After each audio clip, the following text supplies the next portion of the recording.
Okay. Good evening. நாங்கள் class start பண்ணுவோம். இன்னைக்கு நாங்கள் படிக்க போகிறது போமாசின்னு நீங்கள் கேள்விப்பட்டிருக்கீங்களா? பொது மடங்களில் சிறியது என்று போமாசி. ஆமா. ஓகே. அப்போ இன்னைக்கு நாங்கள் போமாசி என்னென்று முதல் படிச்சுட்டு பேருந்து அதை நாங்கள் அச்சர கணித கோவைகளில் எப்படி நாங்கள் அந்த போமாசியை காண்றேன்னு படிப்போம். சரியா? போமாசி என்னத்துக்கு தேவைப்படுமெண்டா, இப்ப நீங்க ஒரு பின்னம் இருந்து அந்த பின்னத்தை கூட்ட வேண்டிய நிலையில இருக்கிற நேரம் அதன் பகுதி எண்கள் வெவ்வேறையாக இருந்தால் அதை அந்த அந்த பின்னத்தை சுருக்கிறதுக்கு நாங்க போமாசி, அதாவது பொது மடங்களில் சிறியதை கண்டுதான் நாங்க அதன் விடையை அல்லது தீர்வை காணலாம். சரியா? அதுதான் அது போமாசியில இருக்கிற இம்பார்ட்டன்ஸ். குட். ஓகே. அப்ப அச்சர கணித கோவைகளின் பொது மடங்குகளில் சிறியதை படிக்க முதல் நாங்க பொது மடங்குகளில் சிறியதுண்டா என்னன்னு பார்ப்போம். சரியா? இப்ப இந்த உதாரணத்துல 6, 8, 12, அதாவது இப்போ முதலாவது பேராகிராஃப்ல நான் எக்ஸ்பிளைன் பண்ணேன். போமாசி என்பது எல்லா எண்களினாலும் வகுக்கப்படும். அதாவது ஒரு பின்னத்துல பகுதி எண்கள் வெவ்வேறையா இருந்துச்சுன்னா போமாசி என்பது எல்லா எண்களாலும் வகுக்கப்படக்கூடிய மிக சிறிய. சரி, இப்ப இந்த உதாரணத்துல 6, 8, 12 ரெண்டு உதாரணம் இருக்கு. 6, 8, 12. இப்ப நாங்க பார்க்க போறது 6, 8, 12 அதாவது அந்த 3 இலக்கங்களாலும் வகுக்கப்படக்கூடிய மிகச்சிறிய. சரியா? இந்த 3 எண்களாலும் வகுக்கப்படக்கூடிய மிகச்சிறிய எண்ணைத்தான் நாங்க போமாசியன் காணோம். ஆகவே அந்த மிகச்சிறிய எண்ணை காண்பதற்கு நாங்க ஒவ்வொரு எண்ணையும் அதன் முதன்மை காரணிகளாகவும் அதன் வலுக்களாகவும் எழுத போறோம். இப்ப முதன்மை காரணிகள் என்ன? 6 முதன்மை காரணிகள் என்ன? நாங்க இது படிச்சுட்ட முதன்மை காரணிகள் என்ன? 6 முதன்மை காரணிகள் என்ன? 2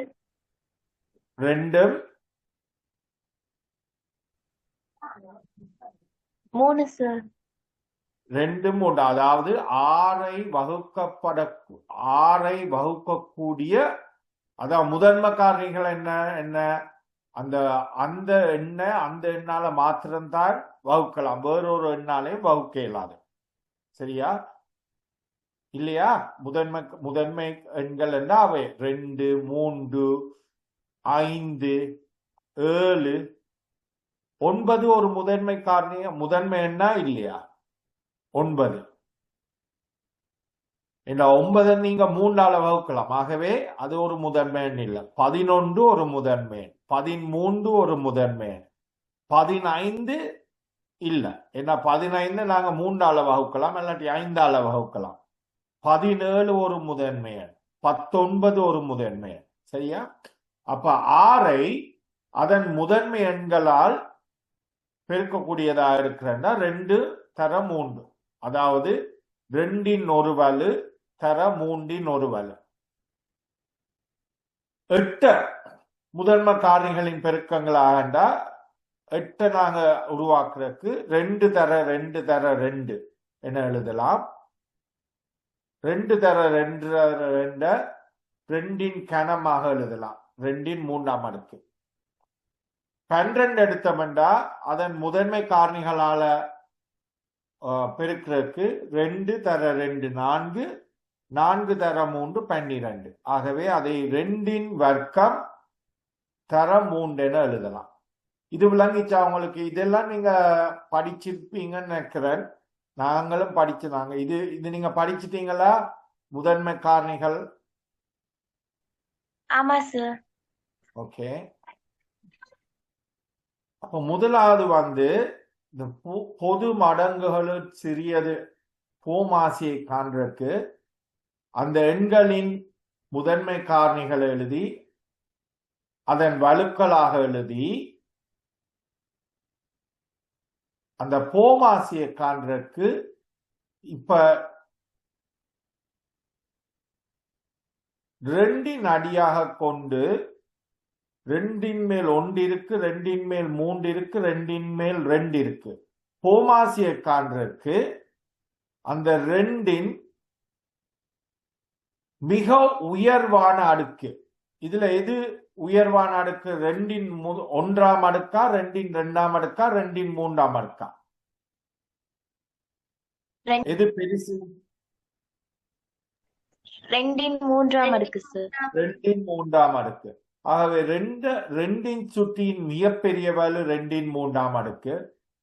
இந்த 3ல மிகப்பெரிய வலு எது? 3 1ஆம் அடுக்கு இருக்கு, 3 1ஆம் அடுக்கு இருக்கு, இதுல ஒன்றுமே இல்லை. அப்ப இது 3 1ஆம் அடுக்கு. ஆகவே போமாசி இந்த 3 எண்களின், அதாவது இந்த 3 எண்களாலும் வகுக்கப்படக்கூடிய மிக சிறிய எண்ணை காண்பதற்கு அதன் முதன்மை எண்களை எழுதி அந்த முதன்மை எண்களில் மிகப்பெரிய வலுக்களை கண்டமெண்டா 2 மேல் 3 3 மேல் 1. ஆகவே பொது மடங்குகளில் சிறியது வந்து 2 மேல் 3 தர 3 மேல் 1. அதாவது 2 மேல் 3 வந்து 2 தர 2 தர 2 8 8 தர 3 24. ஆகவே இந்த 3 இலக்கங்களின் போமாசி பொது மடங்குகளில் சிறியது. அதாவது இந்த 3 எண்களாலேயும் வகுக்கப்படக்கூடிய மிகச்சிறிய எண் 24. இப்ப 24 6ஆல வகுக்கலாமா? நாங்க வகுக்கலாம். 24 8ஆல வகுக்கலாமா? எண் 3 24 இல்லையா? அதே போல 24 12ஆல வகுக்கலாமா? 12 24 இல்லையா? ஆகவே இந்த போமாசி காண்றது என்பது முக்கியமான விடயம். இந்த போமாசியை காணும் முறை இதுல ஸ்டெப்ஸ்ல காட்டியிருக்கிறோம். ஒவ்வொரு எண்ணையும் முதன்மை காரணிகளின் பெருக்கமாக எழுதுக. அக்காரணிகளுக்கிடையே ஒவ்வொரு முதன்மை எண்ணுக்கும் மிகப்பெரிய சுட்டியை உடைய வலுவை தெரிந்தெடுக்க அந்த வலுக்கள் எல்லாவற்றையும் பெருக்குவதன் மூலம் போமாசியை பெறலாம். சரியா? இப்ப உதாரணம் கொஞ்சம் செய்வோம். நீங்க இதை செய்றீங்களா? இந்த உதாரணத்தை செய்து காட்டுங்க எனக்கு. முதலாவது உதாரணம் 12 18 24. அதன் போமாசியை காண்க. 72. ஓகே, நீங்க ஆன்சரை வச்சிருங்க. சுஷ்விதா முடியட்டும்.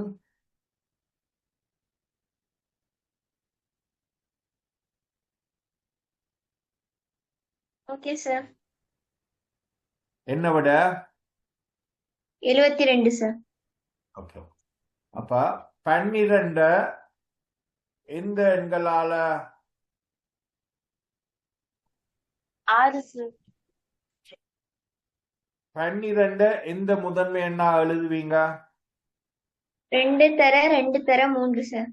2 தர 2 தர 3. Very good. 18 2 தர 3 தர 3. 2 தர 3 தர 3. 24 2 தர 2 தர 2 தர 3.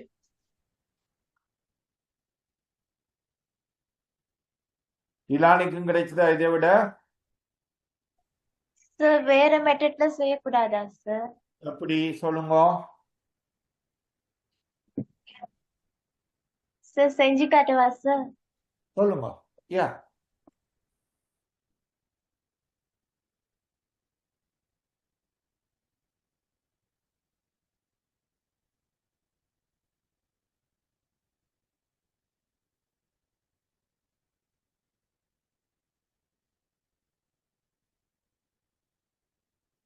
ஆ சரி, அது வகுத்தல் மூலம் நீங்க காட்டலாம். S, that's fine. ஓகே,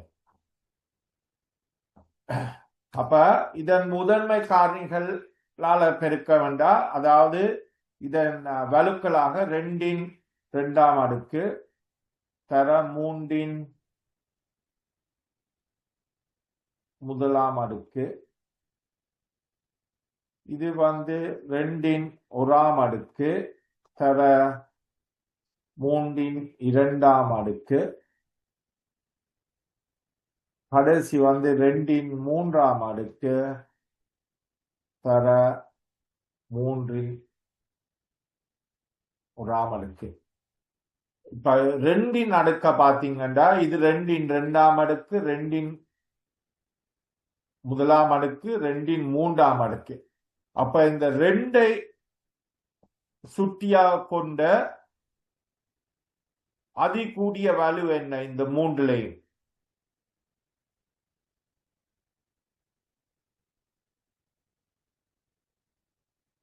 இந்த 3லையும் 2ஐ சுட்டியாக கொண்ட அதிகூடிய வேல்யூ எது? 2 ன் 3ஆம் அடுக்கு சார். 2 ன் 3ஆம் அடுக்கு. ஆகவே போமாசி 2 ன் 3ஆம் அடுக்கு அதிகூடிய வேல்யூ தர இந்த 3ல அதிகூடிய வேல்யூ எது? 3ஐ சுட்டியாக கொண்டதுல அதிகூடிய வேல்யூ எது? 3 ன் 2ஆம் அடுக்கு. 3 ன் 2ஆம் அடுக்கு. 3 ன் 2ஆம் அடுக்கு. ஆகவே இது 2 தர 2 தர 2 தர 3 தர 3, 2 தர 2 4, 4 தர 2 8, 8 தர 3 24, 24 தர 3 72. விளங்கிச்சாது? விளங்கிடுச்சு. ஓகே, இத செய்யுங்க. இந்த 3வது உதாரணத்தை செய்யுங்க. இதுல 60 சார். 60 சார். 60. ஓகே, பாப்போம். 20 அதன் முதன்மை காரணிகள் என்ன? முதன்மை எண்களால பெருக்கினா 2 தர 2 தர 5 தர 2 தர 5 சார். 30 2 தர 3 தர 5 60 2 தர 2 தர 3 தர 5. எஸ், விளங்கிச்சா இது? ஓகே, இது நாங்க 2 ன் வர்க்கம் தர 5 ன் 1ஆம் அடுக்கு, மற்றத 2 ன் 1ஆம் அடுக்கு தர 3 ன் 1ஆம் அடுக்கு தர 5 ன் 1ஆம் அடுக்கு. 60க்கு 2 ன் வர்க்கம் தர 3 ன் 1ஆம் அடுக்கு தர 5 ன் 1ஆம் அடுக்கு. இப்ப பாப்போம்.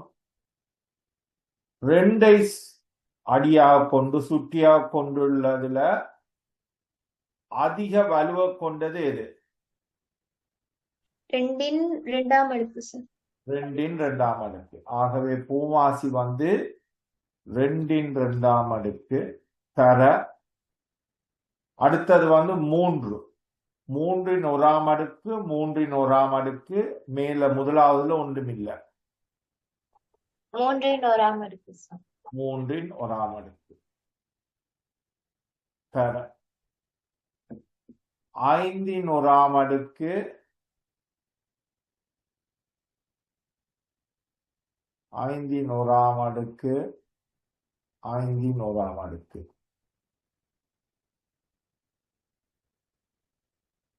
எல்லாம் ஒன்று ஆக ஐந்தின் ஒராம் அடுக்கு. இதை நாங்க பெருக்கணும்னா 2 தர 2 தர 3 தர 5 60. விளங்கிச்சா? இப்படி காண்றேன் பூமாசி. ஓ சார். ஓகே, இப்ப நாங்க பார்ப்போம். இது நார்மல், இது நாங்க முதலே படிச்சிட்டோம். இது ஒரு எண்களை கொண்டு. இப்ப நாங்க பார்க்க போறது எண் இல்லாம ஒரு அட்சர கணித கோவை. ஒரு அட்சர கணித கோவை இருக்கிற நேரம் அதை எப்படி காண்றாங்க. ஆனா அந்த பிரின்சிபல் வந்து சேம். அதாவது முதன்மை காரணிகளை அதன் அடுக்களாக காட்டி பேந்து ஒவ்வொரு முதன்மை காரணிகளுக்கும் இருக்கிற அதிகூடிய சுட்டி எடுத்து அதெல்லாம் பெருக்கும். சரியா? இப்ப இந்த உதாரணத்தை பார்ப்போம். இதுல இந்த உதாரணத்தை எடுத்தீங்கன்னா இதுல 3 அட்சர கணித உறுப்புகள் இருக்கு. 4a வர்க்கம் 6ab 8b. இதன் பௌபாசியை காட்டு. சரியா? அப்ப முதலாவது வந்து 4a வர்க்கத்தை ஒரு பெருக்கமா காட்டணும் முதன்மை காரணிகளை வச்சு. அப்ப 4a வர்க்கம், a வர்க்கத்தை a தர a என்று எழுதலாம். 4 எந்த முதன்மை காரணிகளால பெருக்கமாக எழுதலாம்? 2 தர 2. ரெண்டாவது வந்து 6ab, ஏபியை a தர b என்று எழுதலாம். 6 எந்த முதன்மை காரணிகளால பெருக்கலாம்? முதன்மை எண்களால 2 தர 3 இல்லையா? அடுத்தது வந்து 8b. 8b 2 தர 2 தர 2 b என்று எழுதலாம். இப்ப இதுதான் முதலாவது ஸ்டெப்.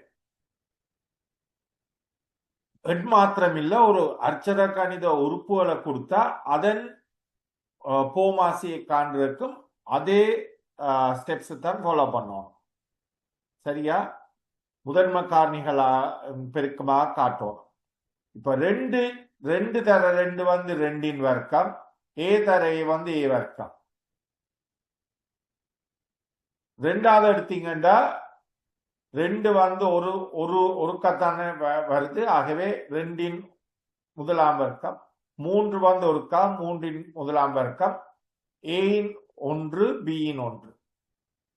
மூன்றாவது 8b எடுத்தவண்டா அது வந்து 2 தர 2 தர 2, அதாவது 2 மூன்றாம் வர்க்கம் 2 கணம் தர b1.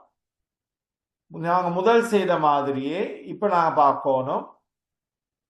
சோ இந்த அட்சர கணித உறுப்புகளின் இப்ப 4a வர்க்கம் 6ab 8b என்று தானே. அப்ப அதையும் நாங்க முதன்மை காரணிகளின் உறுப்புகளாக எழுதிட்டு இந்த ஒவ்வொரு முதன்மை காரணிகளுக்கும் இதுல 2 முதலாவது முதன்மை காரணி உறுப்பு, அதன் அதிகூடிய வேல்யூ என்ன? இந்த 3லயும் இருக்கிற அதிகூடிய வேல்யூ 2 வேல்யூ என்ன? அதிகூடிய வேல்யூ 2 மூன்றாம் அடுக்கு. அப்ப அதை நாங்க முதல்ல எழுதுறோம். 2 மூன்றாம் அடுக்கு, 2 மூன்றாம் அடுக்கு. ரெண்டாவது வந்து 2 முடிஞ்சு 3ல இருக்கு. 3ல இருக்கக்கூடிய அதிகூடிய வேல்யூ என்ன? 3 முதலாம் அடுக்கு. 3 முதலாம் அடுக்கு. அடுத்தது வந்து a. இப்ப நீங்க டிலானி நீங்க முதல் பிரிச்சு காட்டுனீங்க தானே, வகுத்து காட்டுனீங்க தானே ஒரு உதாரணம். சரியா? அது அந்த எண்களுக்கு சரியாக வரும். விளங்குதா? இப்ப இந்த மாதிரி இருக்கு உங்களுக்கு கஷ்டப்படுவீங்க இல்லையா? இப்போ ஒரு ஆமா அர்ச்சத கணித உறுப்புகளை நீங்க காண்ற நேரம் நீங்க கொஞ்சம் கஷ்டப்படுவீங்க வகுக்கிற நேரம். சரியா? அப்ப அடுத்தது வந்து ஏ. ஏயின் அதிகூடிய ஏ சுட்டியா கொண்ட அதிகூடிய வேல்யூ என்ன? ஏயின் 2ஆம் அடுக்கு. 2ஆம் அடுக்கு. அதே போல பிக்கு என்ன? பியின் 1ஆம் அடுக்கு. 1ஆம் அடுக்கு. இல்ல பியின் 1ஆம் அடுக்கு. சரியா? பியின் 1ஆம் அடுக்கு. ஆகவே இதன் போமாசி என்பது இதன் போமாசியை காண்றதுக்கு 2இன் 3ஆம் அடுக்கு தர 3இன் 1ஆம் அடுக்கு தர ஏ வர்க்கம் தர பியின் 1ஆம் அடுக்கு. அப்ப 2இன் 3ஆம் அடுக்க நாங்க 2 தர 2 தர 2 என்று எழுதலாம். அதாவது 8 தர 3 8 தர 3 24. ஆகவே இந்த அர்ச்சத கணித கோவையின் போமாசி வந்து 24 ஏ வர்க்கம் பி என காணப்படும். விளங்கிச்சா?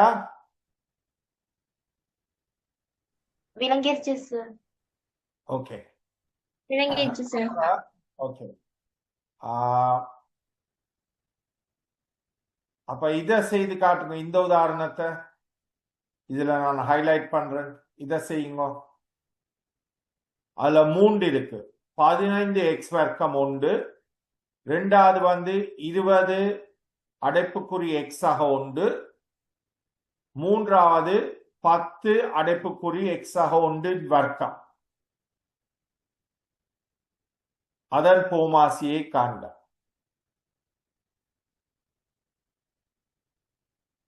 15 எக்ஸ் வர்க்கம் அது முதலாவது எண்.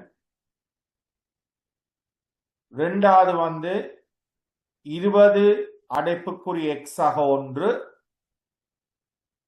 மூன்றாவது 10 அடைப்புக்குறி எக்ஸ் ஆக 1 வர்க்கம். நாங்க முதல் பாய்ச்ச மாதிரி ஒவ்வொன்றா செய்யுங்க. 15 எக்ஸ் வர்க்கம் 15 எப்படி முதன்மை எண்களால பெருக்கலாம் பாருங்க. செஞ்சுட்டேன் சார். ஓகே. அப்ப 15 எக்ஸ் வர்க்கம் 15 எப்படி முதன்மை எண்களால் பெருக்கமாக எழுதலாம்? 3 தர 5 சார். 3 தர 5 தர எக்ஸ் என்று எழுதலாம். சரியா? அப்ப 3 தர 5 எக்ஸ் தர எக்ஸ். 20 எப்படி முதன்மை எண்களால பெருக்கலாம்? 2 தர 2 தர 5. 2 தர 2 தர 5 எக்ஸ் ஆக 1 எக்ஸ் ஆக 1 எக்ஸ் ஆக 1 என்று எழுதலாம். சரி. 10 எக்ஸ் ஆக 1 வர்க்கம் 10 எப்படி முதன்மை எண்களால் எழுதலாம்?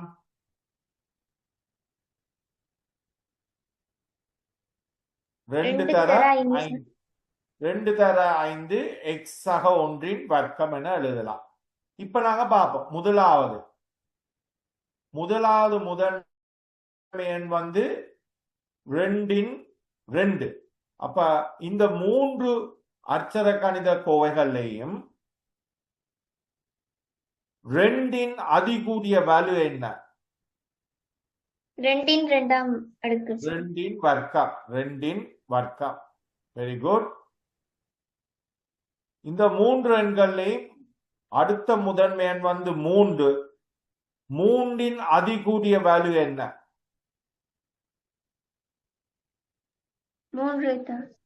3 தான். அடுத்த முதன்மை எண் வந்து 5. முதலாவதுல 5இன் 1 5இன் 1 5இன் 1. ஆகவே இந்த 3லையும் 5இன் அதிகூடிய வேல்யூ என்ன? 5 இல்லையா? அடுத்தது அப்ப முதன்மை எண்களை எழுதிட்டோம். இப்ப அதன் அதிகூடிய வேல்யூவையும் எழுதிட்டோம். அடுத்தது வந்து வித்தியாசமா இருக்கிறது எக்ஸ் வர்க்கம். எக்ஸின் அதிகூடிய வலு என்ன? எக்ஸ் வர்க்கம் இல்லையா? எக்ஸ் வர்க்கம் எக்ஸ் வர்க்கம். மற்ற இன்னொன்றுக்கு எக்ஸாக ஒன்று. எக்ஸாக ஒன்றின் அதிகூடிய வலு என்ன? எக்ஸாக ஒன்றில் இரண்டாம் அடுக்கு எக்ஸாக ஒன்றின் வர்க்கம் இந்த இதுல இருக்கிறது எக்ஸாக ஒன்றின் வர்க்கம். ஆகவே இந்த மாதிரி ஒரு ஈருறுப்பு கோவைகளின் ஈருறுப்பு அச்சத கணித கோவைகளின் போமாசியை காண சொன்னா அதன் போமாசி வந்து 2 வர்க்கம் தர 3 தர 5 தர எக்ஸ் வர்க்கம் தர எக்ஸாக ஒன்றின் வர்க்கம். அப்படித்தான் எழுதுவி. விளங்கிச்சா? விளங்கிருச்சு சார். விளங்கிருச்சு சார். Okay, good. இத செய்யுங்க. டிஎஸ் செய்யுங்க. சரி சார். ஓகே. இப்ப முதலாவது வந்து 8. 8 எந்த முதன்மை எண்களால பெருக்கி 8 எடுக்கலாம்? 2 தர 2 தர 2 தர எக்ஸ் சக 5. அது நாங்க 2 3ஆம் வர்க்கம் தர எக்ஸ் சக 5. ரெண்டாவது 20 நாங்க எப்படி முதன்மை எண்களால பெருக்கலாம்? 2 தர 5 தர எக்ஸ் எக்ஸாக 5 இரண்டாம் வர்க்கம். அதாவது 2 வர்க்கம் தர 5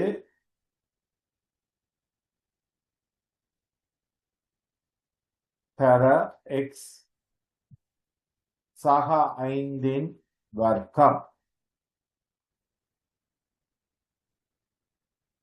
இப்ப பாப்போம். போமாசியை காண்றதுக்கு இந்த 2 சுட்டியாக கொண்ட எண்களின் அதிகூடிய வலு என்ன? 2 3ஆம் அடுக்கு. 2 3ஆம் அடுக்கு. ஆகவே 2 3ஆம் அடுக்கு தர அடுத்தது வந்து எக்ஸாக 5. 5 அதிகூடிய வலு என்ன? 5 தர அடுத்தது வந்து என்ன? எக்ஸாக 5 எக்ஸாக 5 எக்ஸாக 5 2 இருக்கு இல்லையா? அப்ப எக்ஸாக 5 அதிகூடிய வலு என்ன? எக்ஸாக 5 வர்க்கம். ஆகவே தர எக்ஸ் சக 5 வர்க்கம். ஆகவே இதன் போமாசி 2 தர 3 தர 2 3ஆம் அடுக்கு வந்து 2 தர 2 தர 2 8 8 தர 5 40 40 தர எக்ஸ் சக 5 வர்க்கம். விளங்கிச்சா இது உங்களுக்கு? Okay, very good. ஓகே, நான் உங்களுக்கு இந்த கிளாஸ் முடிஞ்சோன்னு ஹோம்ஒர்க் கொஞ்சம் தாரேன். அதற்கா நீங்க ட்ரை பண்ணி பாருங்க. சரியா? உங்களுக்கு பேசிக் விளங்கிச்சு தானே எப்படி காண்றேன்னு போமாசி? அதே முறைய எந்த மாதிரி ஒரு கடினமான கேள்விக்கு நீங்க பாவிக்கலாம். ஓகேயா? நான் உங்களுக்கு இந்த கிளாஸ் முடிஞ்சோன்னா ஹோம்ஒர்க் வாட்ஸ்அப்ல ஷேர் பண்ணி விடுறேன். ஓகே, அப்ப இப்ப கிளாஸ் முடிப்போம். உங்களுக்கு டைம் சரி. அடுத்த கிளாஸ்ல சந்திப்போம். Thank you, sir. Okay. Thank you, sir.